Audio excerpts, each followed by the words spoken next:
नमस्कार साथियों, मैं पंकज नागर आप सभी का हमारे YouTube चैनल लक्ष्य इंस्टीट्यूट में बहुत बहुत स्वागत करता हूं। रीजनिंग में आज हम पढ़ने वाले हैं बैठक व्यवस्था। और बैठक व्यवस्था जैसा कि आप सभी जानते हैं, बैठक व्यवस्था आपका एक बहुत ही ज़्यादा इम्पोर्टेंट टॉपिक जो कि हर एग्ज़ाम में आपका बैंक, SSC, रेलवे, कोई भी वनडे एग्ज़ाम हो सभी में पूछा जाता है। और ऐसा इम्पोर्टेंट टॉपिक जो कि अभी तक आपको यदि उसमें कोई भी डाउट, कन्फ्यूज़न हो तो स्पेशली आज का हमारा सेशन आपके लिए ही होने वाला है। तो आप लास्ट तक बने रहें और सेशन को पूरा कंप्लीट करें, क्योंकि आज के सेशन में हम देखेंगे बिल्कुल बेसिक से कैसे आपको डायग्राम ड्रॉ करना और कैसे आपको सॉल्यूशन तक पहुंचना है। तो आप लास्ट तक बने रहें। और आपने अभी तक हमारे चैनल को सब्सक्राइब नहीं किया है तो अभी चैनल को सब्सक्राइब कर लें। आइए हम स्टार्ट करते हैं बैठक व्यवस्था। बैठक व्यवस्था में सबसे पहले हम समझेंगे कितने टाइप से क्वेश्चन बन सकते हैं, क्या क्या आपसे पूछा जा सकता है, क्वेश्चन की वैरायटी क्या क्या बन सकती है। तो सबसे पहले हम समझेंगे टाइप्स, किस टाइप से आपसे क्वेश्चन पूछा जा सकता है। टाइप 1 में आपको क्वेश्चन दिखेगा ABCD, E और F एक पंक्ति में बैठे हैं तथा E और F पंक्ति के दोनों छोर पर बैठे हैं तथा A और B पंक्ति के मध्य में बैठे हैं। C A के बाईं ओर बैठा है तो B के दाईं ओर कौन बैठा है। सिंपल सा क्वेश्चन है, बहुत सिंपल क्वेश्चन आपको पूछा गया है, B के दाईं ओर कौन बैठा है। तो आपको क्या करना है, कोई भी क्वेश्चन आपको मिलेगा, जैसे यहाँ पर दिया है कि एक पंक्ति में बैठे हैं।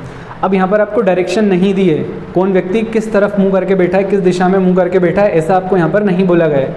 लेकिन यदि यहाँ पर डायरेक्शन नहीं भी दी है तो आपको डायरेक्शन हमेशा क्या मानना होगी, उत्तर की ओर मुँह करके बैठेंगे।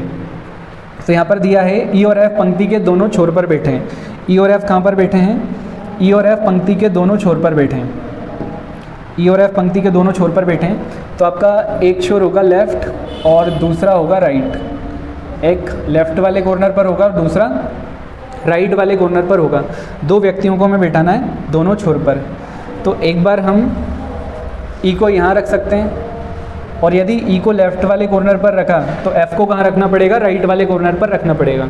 ये दोनों को हमने दोनों छोर पर रख लिया है। अब आगे क्या दिया है, A और B पंक्ति के मध्य में बैठे हैं। A और B को बैठाना है पंक्ति के मध्य में। 6 लोगों की पंक्ति है और उसमें A और B को पंक्ति के मध्य में बैठाना है। तो यदि इन दोनों को पंक्ति के मध्य में बैठाना है तो बीच में कितने लोग आएंगे, यदि 6 में से 2 लोग 2 कॉर्नर पर बैठे हुए हैं तो बाकी के 4 लोग कहाँ बैठेंगे, तो बाकी के 4 लोग बैठेंगे इनके बीच में। और उसमें भी बोला गया है कि A और B पंक्ति के मध्य में बैठे हैं। तो यदि A और B पंक्ति के मध्य में बैठे हैं तो 2 स्थान ऐसे होंगे जो पंक्ति के मध्य में होंगे। तो A और B को हम यहाँ पर बैठा सकते हैं। A और B की जगह B और A भी आ सकता था, क्योंकि 2 व्यक्ति बीच में बैठे हुए हैं। अब आगे क्या दिया है, C A के बाईं ओर है। C कहाँ पर है, A के बाईं ओर। तो A यहाँ पर यदि बैठा है और A का फेस किस तरफ होगा, उत्तर की ओर, क्योंकि नहीं दिया है तो भी क्या मानना पड़ेगा कि उत्तर की ओर देख रहा है। और यदि उत्तर की ओर देख रहा है तो A का बायां इस तरफ होगा, A का लेफ्ट इस तरफ होगा। और A के बाईं ओर कौन बैठा है, तो A के बाईं ओर बैठा है C। A के बाईं ओर कौन बैठा है, C। अब हमसे यहाँ पर क्या पूछा था, B के दाईं ओर कौन बैठा है। तो B के दाईं ओर बैठने के लिए हमारे पास सिर्फ एक ही व्यक्ति है और वो कौन होगा, D। तो B के दाईं ओर कौन बैठ जाएगा, तो B के दाईं ओर D बैठेगा। अब यहाँ पर हम पहली कंडीशन में ही क्वेश्चन के आंसर तक पहुँच गए। अब दूसरी कंडीशन यहाँ पर बन सकती थी कि E और F का यहाँ पर प्लेस एक्सचेंज होता, लेकिन उसकी यहाँ पर हमें नीड नहीं है। हमसे सिर्फ इतना पूछा है कि B के दाईं ओर कौन बैठा है। तो B के दाईं ओर कौन बैठा है, तो B के दाईं ओर D बैठा है। तो हमारा राइट आंसर यहाँ पर क्या होगा, B के दाईं ओर D बैठा है। तो आपको समझ में आया होगा, बहुत ज़्यादा सिंपल क्वेश्चन था। अब हम देखते हैं अगला क्वेश्चन। अगला क्वेश्चन आपको दिया है, 6 मित्र ABCD E और F एक पंक्ति में उत्तर की ओर मुंह करके बैठे हैं। अब यहाँ पर आपको डायरेक्शन भी दी हुई है, दिशा आपको दी है, किस तरफ मुंह करके बैठे हैं, तो उत्तर की ओर मुंह करके बैठे हैं। और सबसे पहले क्या बोला है, सबसे पहले आपको यहाँ पर बोला गया है C बैठा है A और E के बीच में। C कहाँ पर बैठा है, A और E के बीच में। तो यहाँ पर हम C को रख लेंगे। और C किसके बीच में बैठा है, A और E के बीच में। C उसके 2 दोस्तों के बीच में बैठा हुआ है, A और E के बीच में। तो हमने A और E के बीच में उसको बैठा दिया है। अब A और E के बीच में तो बैठा है, लेकिन कौन कहाँ पर बैठा है, E और A में। ऐसा क्लियर है क्या, तो ऐसा आपको यहाँ पर क्लियर नहीं हो रहा है। E यहाँ भी आ सकता है और E यहाँ भी आ सकता है, कौन लेफ्ट राइट में, ऐसा आपको क्लियर नहीं था। C बैठा है A और E के बीच में। इसके बाद क्या दिया, D किसी छोर पर नहीं बैठा है। तो D अभी हमारे पास नहीं है, यहाँ पर D किसी भी छोर पर नहीं बैठा है, लेकिन आपको इतना क्लियर करना है कि D किसी भी कॉर्नर पर नहीं बैठेगा। इससे आगे देखेंगे, बी ई के निकटतम दाईं ओर बैठा है। बी कहाँ पर बैठा है? ई के निकटतम दाईं ओर। यदि बी ई के निकटतम दाईं ओर बैठेगा, कहाँ बैठेगा? ई के निकटतम दाईं ओर। तो ई के निकटतम दाईं ओर बैठेगा तो बी को कहाँ बैठाना पड़ेगा? बी को यहाँ पर बैठाना पड़ेगा, क्योंकि ई के निकटतम दाईं ओर यहाँ पर उसके पास प्लेस है क्या? नहीं है। तो ये दूसरी वाली कंडीशन आपकी यहीं ख़त्म हो जाएगी। दूसरी वाली कंडीशन का अब यहाँ आपके पास कोई काम नहीं होगा। फिर आगे क्या दिया? मगर डी ई के बाईं ओर तीसरे स्थान पर है। डी कहाँ पर है? ई के बाईं ओर तीसरे स्थान पर। तो यदि ई यहाँ पर है तो ई का बायां इस तरफ होगा, क्योंकि ये सब कहाँ देख रहा है? उत्तर की ओर। यदि उत्तर की ओर देखेंगे तो इनका लेफ्ट राइट भी वही होगा जो हमारा है। तो ई का बायां इस तरफ होगा, ई का बायां पहला, ई का बायां दूसरा और ई का बायां तीसरा। और यहाँ पर कौन बैठ जाएगा? यहाँ पर बैठेगा डी, क्योंकि ई के बाएं तीसरे स्थान पर डी बैठा हुआ है। और यहाँ पर बोला गया था F दाएं छोर पर नहीं है। क्या बोला? F दाएं छोर पर नहीं है। अब यदि F दाएं छोर पर नहीं है और पहले ही बोल दिया था कि D किसी छोर पर नहीं बैठा है, D किसी छोर पर नहीं बैठा है, तो D किसी छोर पर नहीं बैठा है तो इसका मतलब होगा कि एक व्यक्ति यहाँ बैठेगा और वो कौन होगा? F यहाँ पर बैठेगा। और F दाएं छोर पर नहीं बैठेगा लेकिन बाएं छोर पर तो बैठ सकता है। और डी का पहले क्लियर कर दिया था कि डी किसी भी छोर पर नहीं बैठेगा, किसी भी कॉर्नर पर नहीं बैठेगा। अब क्या पूछा था? निम्न में से डी के बाईं ओर कौन बैठा है? डी के बाईं ओर कौन बैठा है? डी के लेफ्ट में कौन बैठा है? तो डी के लेफ्ट में कौन बैठा है? तो डी के लेफ्ट में बैठा है एफ। तो हमें यहाँ पर राइट आंसर देखने को मिलेगा ऑप्शन बी में। आपका राइट आंसर होगा एफ, ऑप्शन बी। तो आपको क्लियर हुआ होगा कैसे आपको सोल्व करना है। थर्ड क्वेश्चन देखेंगे। 7 व्यक्ति A B C D E F और जी एक सीधी रेखा में खड़े हैं। 7 व्यक्ति हैं और एक सीधी रेखा में खड़े हैं। डी जी के दाईं ओर है। सबसे पहली इन्फॉर्मेशन आपको यहाँ से मिल रही है, डी जी के दाईं ओर है। अब यदि डी जी के दाईं ओर है तो पहले किसको रखेंगे? तो पहले हम जी को रखेंगे। डी जी के दाईं ओर है तो जी का दायां किस तरफ होगा? जी का दायां इस तरफ होगा, जी का राइट हैंड इस तरफ होगा। डी कहाँ पर है? जी के दाईं ओर। फिर इससे आगे क्या दिया? सी ए और बी के बीच में है। सी कहाँ पर है? तो सी ए और बी के बीच में है। सी यदि ए और बी के बीच में है तो ये 2 कंडीशन बन सकती हैं। एक बार ए लेफ्ट में बैठेगा, एक बार ए राइट में बैठेगा, एक बार बी लेफ्ट में होगा और एक बार बी राइट में होगा। ये 2 कंडीशन हो सकती हैं। दोनों ही कंडीशन में सी ए और बी के बीच में है, लेकिन अभी ए बी सी का जी और डी से कोई भी लिंक यहाँ पर नहीं दिया है। तो हम आगे बढ़ेंगे। ई एफ और डी के बीच में है। ई कहाँ पर है? ई आपका एफ और डी के बीच में है। ई यदि एफ और डी के बीच में है तो यदि यहाँ पर डी बैठा है तो यहाँ कौन बैठेगा? यहाँ पर आएगा आपका एफ। डी और एफ के बीच में कौन आ जाएगा? ई, जो कि आपको यहाँ पर दिया गया है। ई एफ और डी के बीच में है।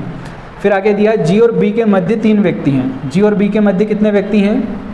3 व्यक्ति हैं। तो ये 2 कंडीशन है आपकी, दोनों में से किसी एक को आपको पिक करना है। और ये वाला सेंटेंस आपका वेरीफाई करना चाहिए कि जी और बी के मध्य 3 व्यक्ति हैं। यदि जी और बी के मध्य 3 व्यक्ति हैं और मैं बी को यहाँ रख लेता हूँ, ए सी बी को उठाकर मैं यदि यहाँ पर रखता हूँ तो बी और जी दोनों एक दूसरे के पास पास बैठ जाएंगे, लेकिन बी और जी के बीच में तो 3 व्यक्ति आना चाहिए। तो यदि 3 व्यक्ति इनके बीच में आना चाहिए तो हम यहाँ पर रखेंगे बी के साथ सी और ए, क्योंकि सी किसके बीच में है? तो सी आपका ए और बी के बीच में था। तो ये 7 व्यक्तियों के बैठने की व्यवस्था इस प्रकार बनेगी। और हमसे यहाँ पर क्या पूछा था? सबसे बाईं ओर कौन है? सबसे बाईं ओर मतलब लेफ्ट में कौन बैठा हुआ है? तो लेफ्ट में यहाँ पर कौन बैठा है? जी बैठा है। और जी हमें कहाँ दिखाई देगा? जी हमें दिखाई देगा ऑप्शन डी में। मुझे उम्मीद है कि आप सभी को अच्छे से समझ में आया होगा। जो 3 क्वेश्चन हमने देखे अभी तक, यदि आपको अच्छे से क्लियर हो रहा है तो हम अगला क्वेश्चन देखेंगे, जो कि टाइप 2 आपको देखने को मिलेगा, सर्कुलर सीटिंग अरेंजमेंट। आपका वृत्तीय बैठक व्यवस्था। वृत्तीय बैठक व्यवस्था मतलब आपको लोग अब बैठे हुए दिखेंगे सर्कल में। अभी तक हमने देखा कि पंक्ति में बैठे हुए थे, पंक्ति में खड़े हुए देखे अभी तक हमने, लेकिन अब हमें इन लोगों को कैसे व्यवस्थित करना होगा? सर्कल में व्यवस्थित करना होगा। दिया हुआ है 8 व्यक्ति F G H I Q R S तथा टी एक वृत्ताकार मेज के गिर्द केंद्र की ओर मुँह करके एक दूसरे से समान दूरी पर बैठे हुए हैं, लेकिन आवश्यक नहीं कि इसी क्रम में। और सबसे पहले दिया जी आर के एकदम बाएं बैठता है। तो सबसे पहले हमें यहाँ पर आवश्यकता है गोल मेज की। इन 8 लोगों को बैठाने के लिए वृत्ताकार मेज की आवश्यकता है, क्योंकि वृत्ताकार मेज हमने यहाँ पर ले लिया है। ये वृत्ताकार मेज है हमारा। और जब भी आपको वृत्ताकार व्यवस्था दी गई हो, सर्कल में लोगों को बैठाना हो, तो सर्कल में आप लोगों को किस प्रकार बैठाएंगे? आपको हमेशा पहला व्यक्ति यदि यहाँ बैठा है तो दूसरा ठीक उसके सामने, तीसरे के सामने चौथा व्यक्ति बैठेगा, पाँचवें के सामने छठा व्यक्ति बैठेगा, सातवें के सामने आठवां व्यक्ति बैठेगा। इस प्रकार आपको इनको यहाँ पर बैठाना है। अब सबसे पहले यहाँ पर क्या दिया है? जी आर के एकदम बाएं बैठता है। जी कहाँ पर बैठता है? आर के एकदम बाएं। तो पहले जिस भी व्यक्ति को हम रख लेंगे फर्स्ट पर्सन जो भी आपका होगा, बाकी सभी लोग, बाकी बचे हुए 7 लोग उसी के अकॉर्डिंग बैठेंगे, वही उन लोगों को लीड करेगा। तो सबसे पहले हम किसको रख रहे हैं? सबसे पहले आर को। और जी कहाँ पर है? जी आर के एकदम बाएं बैठता है। जी कहाँ पर बैठता है? आर के एकदम बाएं। तो आर का एकदम बायां यहाँ पर होगा, क्योंकि आर सेंटर की ओर, केंद्र की ओर मुंह करके बैठा हुआ है, तो आर का बायां इस तरफ होगा। जी आर के एकदम बाएं बैठता है। आगे जी तथा आई के बीच केवल 2 व्यक्ति बैठे हैं। जी तथा आई के बीच कितने व्यक्ति बैठे हैं? तो जी और आई के बीच केवल 2 व्यक्ति बैठे हैं। अब यहाँ पर आपकी 2 कंडीशन बन सकती है, 2 पॉसिबिलिटीज़ बन सकती हैं। जी और आई के बीच में ये 2 लोग भी हो सकते हैं और जी और आई के बीच में ये 2 लोग भी हो सकते हैं। तो यहाँ हमें 2 कंडीशन की आवश्यकता है, 2 सर्कल की आवश्यकता हमें यहाँ पर लगेगी। तो एक सर्कल हम यहाँ पर ड्रॉ कर लेते हैं। यहाँ भी हमें 8 लोगों को बैठाने की व्यवस्था उसी प्रकार करनी है। यदि फर्स्ट यहाँ पर होगा तो सेकंड यहाँ होगा, थर्ड के सामने 4th होगा, 5th के सामने 6, 7 के सामने 8। और जिन लोगों को हमने यहाँ पर बैठा लिया था उनको वापस यहाँ पर रख लेते हैं। तो ये यहाँ पर हमने आर को रखा था और आर के लेफ्ट में कौन बैठा था? जी। अब यहाँ पर दो कंडीशन क्या बन रही है? जी और आई के बीच में 2 लोग हैं। तो एक बार यदि मैं आई को यहाँ रख लेता हूँ तो एक बार आई को हमें कहाँ रखना पड़ेगा? यहाँ पर। जी और आई के बीच में यहाँ भी 2 लोग हैं और जी और आई के बीच में यहाँ भी 2 लोग हैं। तो दोनों कंडीशन यहाँ तक वैलिड हैं। आगे बढ़ेंगे। दिया है क्यू एच के बाएं तीसरे स्थान पर बैठता है। क्यू कहाँ बैठता है? एच के बाएं तीसरे स्थान पर। तो अभी हमारे पास ना तो क्यू है और ना ही एच है। क्यू और एच का जी आर आई जो 3 लोग यहाँ पर पहले से व्यवस्थित हैं, उन लोगों से कोई भी लिंक नहीं है। हम ऐसा बोल सकते हैं कि जी आर आई में से, तीनों में से क्यू और एच की किसी से भी पहचान नहीं है। तो बिना पहचान वाले लोगों को हम यहाँ पर अभी नहीं ला सकते हैं। फिर आगे क्या दिया? एच ना तो जी और ना ही आई का निकटतम पड़ोसी है। जो आपका एच है वो ना तो जी का पड़ोसी है और ना ही आई का पड़ोसी है। तो ये उसका नेगेटिव पॉइंट है कि वो कहाँ आई और जी का पड़ोसी नहीं बन सकता है। कहाँ कहाँ नहीं आ सकता है? तो इन 3 प्लेस पर वो नहीं आ सकता है, क्योंकि ये 2 प्लेस कैसी हैं? आई के पड़ोसी वाली और ये जी के पड़ोसी वाली। तो इन 3 प्लेस पर वो नहीं आ सकता है। अब यदि इन 3 प्लेस पर नहीं आ सकता है तो एच के लिए ऑप्शन क्या बचा है? एच के लिए ऑप्शन है कि वो या तो यहाँ पर होगा या फिर यहाँ पर होगा। 2 प्लेस उसके पास ऐसी है जहाँ वो बैठ सकता है। तो हम देखते हैं कि वो कहाँ बैठ सकता है। लेकिन साथ में आपको ध्यान में रखना है कि क्यू एच के बाएं तीसरे स्थान पर बैठता है। क्यू कहाँ बैठता है? एच के बाएं तीसरे स्थान पर। तो आपको एच को ऐसी जगह रखना है, ऐसी प्लेस पर रखना है जहाँ से उसका बायां तीसरा स्थान खाली हो। यदि मैं एच को यहाँ रख लेता हूँ तो एच का बायां पहला, दूसरा और तीसरा, यहाँ पर पहले से कौन बैठा है? जी बैठा हुआ है। तो क्या एच यहाँ बैठ सकता है?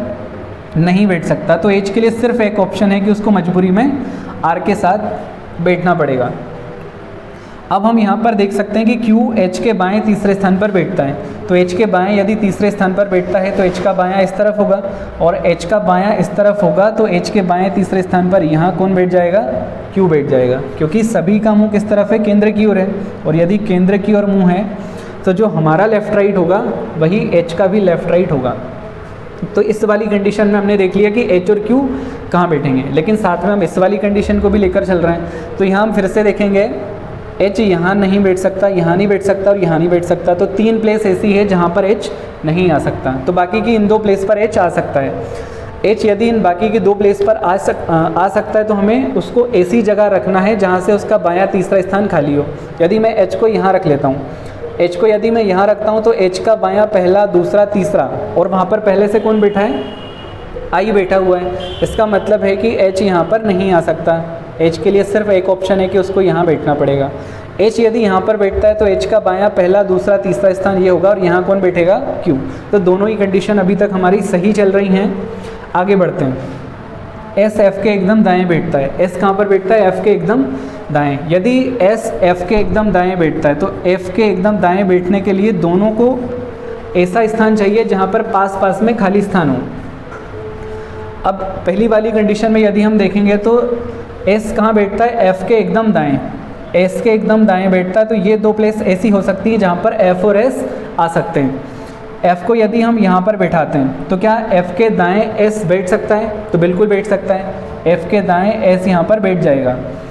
और इस वाली कंडीशन में यदि हम यहाँ पर देखते हैं तो एफ कहाँ बैठेगा?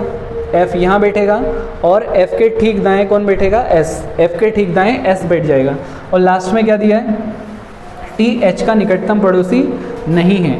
यदि टी एच का निकटतम पड़ोसी नहीं है तो जो हमारी दूसरी वाली कंडीशन है उसमें हम देख रहे हैं कि टी के लिए सिर्फ एक ही ऑप्शन बचा है। टी को मजबूरी में यहीं बैठना पड़ेगा और यदि टी को यहाँ बैठना पड़ेगा तो टी और एच तो पड़ोसी नहीं बन सकते। और यदि टी और एच पड़ोसी नहीं बन सकते इसका सीधा सीधा मतलब है कि हमारी ये वाली कंडीशन गलत होगी, रॉन्ग होगी।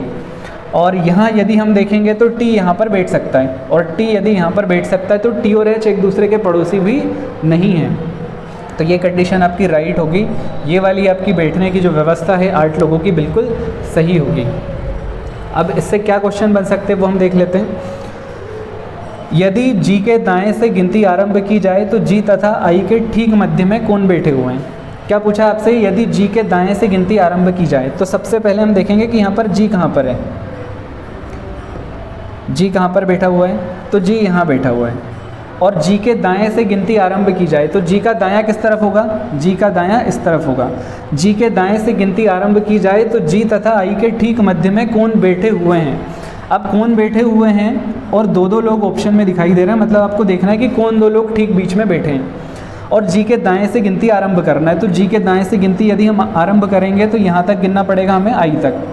और जी और आई के ठीक बीच में कौन है? तो जी और आई के बीच में यदि हम देखेंगे तो आर, एच, एफ और एस 4 लोग बैठे हुए हैं। अब यदि 4 लोग बैठे हैं और हमें 2 को ही बताना है तो ठीक बीच में कौन कौन है? तो ठीक बीच में आपको देखने को मिलेगा कि एफ और एच ठीक बीच में हैं। जी और आई के बीच में 4 लोग हैं, उनमें से ठीक बीच में कौन होगा?